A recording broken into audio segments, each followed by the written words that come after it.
Hello दोस्तों, welcome to Toppers Galaxy. Friends, अच्छी बात यह है कि अब आप www.toppersgalaxy.com पे जाके आप गवर्नमेंट कॉम्पिटिटिव एग्जाम से रिलेटेड सारे ही mock free of cost attempt कर सकते हैं। फ्रेंड्स, आज हम स्टार्ट करने वाले हैं एंशिएंट हिस्ट्री को। फ्रेंड्स, एंशिएंट हिस्ट्री बहुत इंपॉर्टेंट है। अगर हम बात करें DSSB या अदर गवर्नमेंट कॉम्पिटिटिव एग्जाम्स में डेफिनेटली यहाँ से क्वेश्चन पूछते हैं। तो आज हम स्टार्ट करने वाले हैं एक दिन एक वंश। फ्रेंड्स, अब हम हर डेली एक एक वंश आपको कंप्लीट करते जाएंगे ताकि आपके एटलीस्ट वंशावली से रिलेटेड क्वेश्चन रॉन्ग ना हो अगर हम बात करें एंशिएंट हिस्ट्री की। तो फ्रेंड्स, हम आज स्टार्ट करने वाले हैं मगध एम्पायर के one of the most important dynasty Haryanka dynasty से रिलेटेड। आज हम हर्यंक डायनेस्टी को पढ़ने वाले हैं। फ्रेंड्स, हर्यंक डायनेस्टी की अगर हम बात करें तो हर्यंक डायनेस्टी में एक बहुत इंपॉर्टेंट राजा हुए जिनका नाम था किंग बिम्बिसार। इन्होंने जो है हर्यंक डायनेस्टी की शुरुआत करी। अगर आपके एग्जाम में क्वेश्चन आता है कि who is the founder of Haryanka dynasty, तो आपका आंसर होना चाहिए किंग बिम्बिसार, जिनका 558 to 491 ये इनका ओवरऑल टेन्योर है।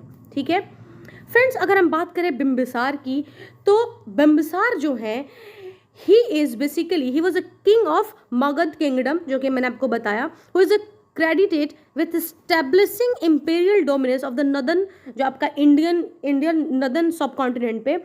इनके जो फादर थे जिनका नाम भाटिया था, he belonged to the Haryanka dynasty which is said to be the second imperial dynasty of Magad। Friends, अगर हम मगध एम्पायर की बात करें, बहुत पावरफुल राजा थे हमारे बिम्बिसार। इन्होंने जो है, जैसे मैंने को बताया कि ये भाटिया के बेटे थे, और इन्होंने अगर देखा जाए, अगर हम बुद्धिस्ट काउंसिल की बात करें, according to the Buddhist council ऐसा कहा जाता है कि बिम्बिसार ने जो है टोटल 52 ईयर्स तक जो है अपना राजकाज किया था।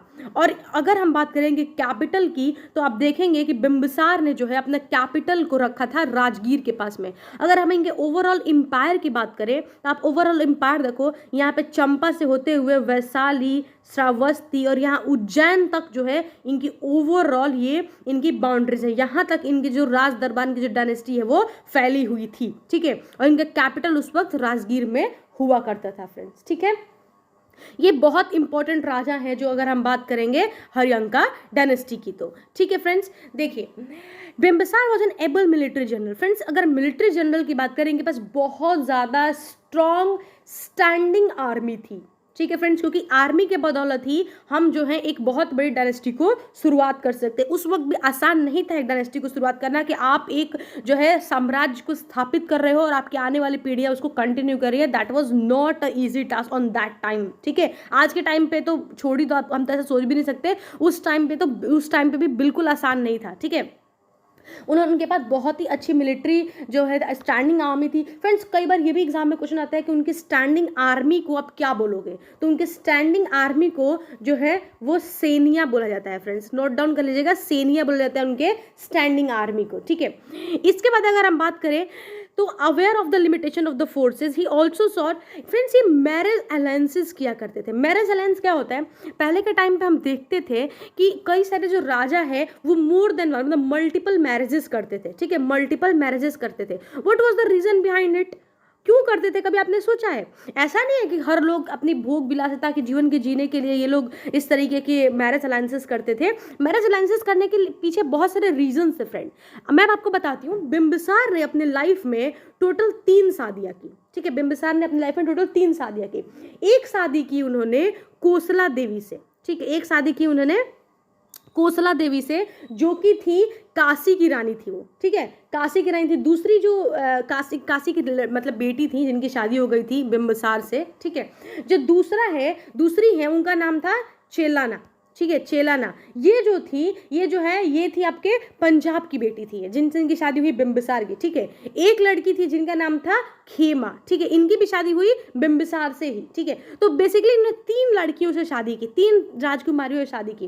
और तीनों राजकुमारी से शादी करने का फायदा क्या हुआ कि जब इन्होंने काशी नरेश की पुत्री जो है कोसला देवी, इनसे शादी की, तो इनको पूरा का पूरा जो काशी है वो दहेज में मिल गया। किसको? बिम्बिसार को। जब पूरा का पूरा काशी इनको दहेज में मिल गया, तो काशी से इनको बहुत ज्यादा टैक्स आता था, जो कि इनके राजपाट को चलाने में बहुत ज्यादा मदद करता था। ठीक है, और जब इन्होंने वैशाली की जो राजकुमारी है, उनसे इन्होंने शादी की। तो जो नॉर्दर्न पार्ट वाला रीजन है, नॉर्दर्न पार्ट वाला रीजन से इनको सिक्योरिटी मिल गई कि अब वहां से इनको कोई भी अटैक नहीं करने वाला है, ठीक है। यहाँ से इनको मतलब वो सिक्योर, एक होता है ना, अगर मगध नरेश ने या फिर अगर अब नॉर्दर्न पार्ट में अगर देखोगे वैशाली के राजा ने अपनी बेटी की शादी की है बिंबिसार से, तो सीधी सी बात है कि आप इनके राजपाट पे तो कोई भी हमला करने से रहा, वो तो इनके अटैक करेंगे नहीं, तो उनकी तरफ से इनको नॉर्दर्न पार्ट से सेफ्टी मिल गई।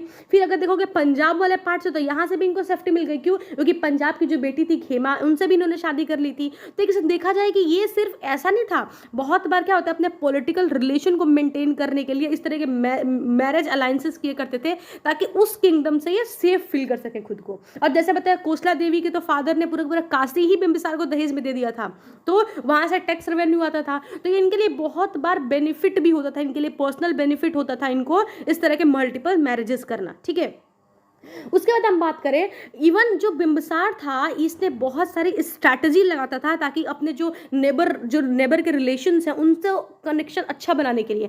आज भी देखो हमारा कंट्री इंडिया है, आज भी हम अपने नेबर कंट्रीज से रिलेशन मेंटेन करने के बहुत बार उनको हेल्प भेजते हैं। हालांकि आजकल तो मल्टीपल मैरिजेस ये सब तो बैन है, पर फिर भी हम कई किस्म से उनको हेल्प भेजते हैं। हम अगर किसी को दवाइयों की, जैसे कोविड में मेडिसिन की जरूरत थी, इंजेक्शन की जरूरत थी, हमने भेजा, तो वैसे ही जो बिंबिसार था वो भी उस वक्त भी इस तरीके की स्ट्रेटेजी लगाया करता था। ऐसा कहा जाता है कि इनका खुद का राजवैद्य था, है ना, बिंबिसार का जो खुद का राजवैद्य था उसको इन अवंती भेजा था। अवंती के एक राजा थे चंद्रोपयोदा, ठीक है, चंद्रपयोदा, उनको जो है एक बार एक जॉन्डिस की बीमारी हो गई थी। उन जॉन्डिस की बीमारी को ठीक करने के लिए बिंबिसार ने अपने पर्सनल जो इनका वैद्य था, राजवैद्य, उनको भेज के उनकी बीमारी ठीक करवाई थी। इससे क्या हो गया, इससे जो है एक आपस में एक अच्छा रिलेशन मेंटेन होता है दो राज्यों के बीच में। तो इस तरह की जो स्ट्रैटेजी है वो बिंबिसार यूज किया करते थे, और उन्होंने इन सब के बदौलत एक बहुत बड़े साम्राज्य की जो है ये शुरुआत की, जिसकी आज हम पढ़ रहे हैं, जिसको हरियंका डायनेस्टी कहा गया, ठीक है फ्रेंड्स। ये रही हरियंका डायनेस्टी के बारे में बात, ठीक है। अब जो है हरियंका डायनेस्टी में जो बहुत इंपॉर्टेंट राजा रहे जिनके बारे में हम बात कर लिए वो है बिंबिसार। फ्रेंड्स, बिंबिसार के बेटे जिनका नाम है अजात शत्रु, बिंबिसार के बेटे का नाम होता है अजात शत्रु, ठीक है। 491 to 461 इनका जो है टर्नओवर है, मतलब टेन्योर है, ठीक है। तो किंग अजात शत्रु की अगर हम बारे में बात करें फ्रेंड्स, अजात शत्रु भी बहुत जाने माने शक्तिशाली राजा थे, ठीक है। अगर हम अजात शत्रु की बात करें तो ये सन ऑफ चेलेना, बताया ना मैंने आपको, इनकी 3 रानियां थी, तो एक रानी है ना जो कि वैशाली से बिलोंग करती थी, उनके बेटे थे ये, ठीक है। तो चेलेना और बिंबिसार के बेटे हैं हमारे अजात शत्रु, ठीक है। तो अजात शत्रु ने क्या किया, अपने फादर यानी कि जो बिंबिसार थे उनकी हत्या करके, उनकी हत्या की इन्होंने, और हत्या करने के बाद जो है इन्होंने जो है हरियंका डायनेस्टी की, जो हरियंका की जो राजगद्दी है, इन्होंने मगध की गद्दी अपने नाम कर ली। तो ये अपने पिता के हत्या करने के बाद इनको जो है गद्दी मिली हुई है, ठीक है। इन्होंने भी फ्रेंड्स अगर मिलिट्री की बात करें तो मिलिट्री को बहुत अच्छे से संजोया, बहुत अच्छे से मिलिट्री की देखभाल करते थे ये, और मिलिट्री को अपनी पावरफुल बनाते थे, मिलिट्री को पावर बनाते थे कि अगर कोई भी इन पर अटैक करते हैं कि मिलिट्री इतनी ज़्यादा पावरफुल थी कि कोई भी अटैक करता था तो टिक नहीं पाता था, ठीक है। इस तरीके से चीज़ें की उन्होंने। और इन्होंने फ्रेंड्स अपने टेन्योर में इन्होंने क्या किया, वैशाली पे जहाँ से इनकी मम्मी थी ना, वैशाली से, मतलब अपने ननिहाल में अटैक किया, और अपने ननिहाल से इन्होंने 16 साल तक युद्ध लड़े फ्रेंड्स, 16 साल तक अपने ननिहाल से युद्ध लड़ा, और फाइनली युद्ध जीता, डिस्ट्रॉय हो गया पूरा का पूरा वैशाली, ठीक है। इतना ज़्यादा क्रूर थे ये। अजात शत्रु की बात करेगा, अपने ननिहाल से लड़ा, अपने पिता को मारा, अपने ननिहाल में जाके 16 साल तक लड़ाई करी, वहाँ जीता। इस तरीके से अजात शत्रु का पूरा जो देखे जो मतलब इनका जो एक्सपांशन रहा है वो इस तरीके से रहा है, ठीक है। अजात शत्रु के लिए इसलिए भी जानते हैं कि बाद में अजात शत्रु ने जो है वो बौद्ध धर्म अपना लिया था, और जो कहते हैं ना पहली जो बुद्धिस्ट काउंसिल थी इन्होंने ही अजात शत्रु ने ही रखी थी। फर्स्ट बुद्धिस्ट काउंसिल, ये भी एग्जाम में क्वेश्चन आता है कि फर्स्ट बुद्धिस्ट काउंसिल किसने ऑर्गेनाइज कराई थी, तो अजात शत्रु ने ऑर्गेनाइज कराई थी, जो कि बिंबिसार के बेटे थे। ऐसा कहा जाता है फ्रेंड्स कि जो अजात शत्रु थे he will continuously ill advised by a monk called Devdatta. Devdatta जो है हमेशा इनको इल एडवाइज किया करते थे कि गौतम बुद्धा के अगेंस्ट रहो, गौतम बुद्धा की ऐसे ही बोलना करते, इनकी बातें मत बनो। लेकिन गौतम बुद्धा ने इनको पर्सनली काउंसिल किया, ये सब कुछ करने के बाद वो फाइनली कन्विंस करने में कामयाब रहे अजात शत्रु को, और अजात शत्रु फाइनली अब देख सकते हैं कि उन्होंने बुद्धिस्ट जो काउंसिल है वो करवाई थी, ठीक है। तो कई बार एग्जाम में क्वेश्चन पूछता है कि फर्स्ट बुद्धिस्ट काउंसिल किसने कराई थी, तो वो कराई थी अजात शत्रु ने, ठीक है, याद रहेगा, ठीक है। आगे बढ़ते हैं। उसके बाद अजात शत्रु के बेटे का नाम है फ्रेंड्स उदयन। उदयन भी जो है ये बहुत अच्छा इन्होंने भी काम करा, हालांकि इन्होंने बहुत ज़्यादा एक्सपांड नहीं की है अपने जो इनका डायनेस्टी है, बट स्टिल इन्होंने भी ठीक ठाक काम करा। उदयन वॉज अजात शत्रु सन, अजात शत्रु के बेटे हैं जिनका 460 BC अंटिल 444 BC इन्होंने गवर्न किया हमारे मगध को, ठीक है। He was influencer in the construction of the fort of the confluence of the Ganges and Son river at Patna. बिल्कुल इन्होंने काफ़ी सारे कंस्ट्रक्शन वगैरह का काम कराया, मतलब बेसिकली जो भी अमानत इनको मिली थी, है ना, जो भी अमानत इनको मिली थी हमारे बिंबिसार और अजात शत्रु की तरफ से, उन्होंने उस अमानत को कामयाब रखा, उस अमानत को बहुत ज़्यादा बढ़ा तो नहीं पाए पर बहुत उनको डिस्ट्रॉय भी नहीं किया, उसको संभाला, उसको कंस्ट्रक्शन वगैरह में यूज़ किया। संभालने के लिए उदयन कुछ बहुत ज़्यादा मेजर कोई वर्क नहीं किया है उदयन ने, तो बस बेसिकली जो इनको विरासत में मिली थी इनकी संपत्ति और जो भी इनको डायनेस्टी जो भी संभालने की मिली थी, बस बेसिकली उसको अच्छे से संभाला है। और यहाँ पे बेसिकली पटना के लोकेशन के बारे में बात हुई है जो कि हम सब जानते हैं। अब उसके बाद जो है, इसके बाद आता है हमारे नाग दशक। फ्रेंड्स नाग दशक जो है ये जो है जो हमारे हरियंका डायनेस्टी है उसके लास्ट रूलर हैं। जब नाग दशका को इनकी डायनेस्टी संभालने के लिए इनको मिलता है फ्रेंड्स, नाग दशक जो है वो बिल्कुल जो है भोग विलासिता वाले जीवन में इनका लाइफ स्पेंड करने लग गए थे। इनको कोई मतलब नहीं था मिलिट्री एक्सपांड करनी है, हमें किस तरीके से अपने पॉलिटिकल रिलेशन मेंटेन करने हैं, इनको ये सब से हटकर ये भोग विलासिता के जीवन में चले गए थे, यही सब काम किया करते थे ये। और बिल्कुल ही ज़्यादा जनता इनसे बहुत ज़्यादा उब चुकी थी, बहुत ज़्यादा परेशान हो चुकी थी, क्योंकि अपने जो राज्य को संभाल पाने में भी ये असक्षम थे।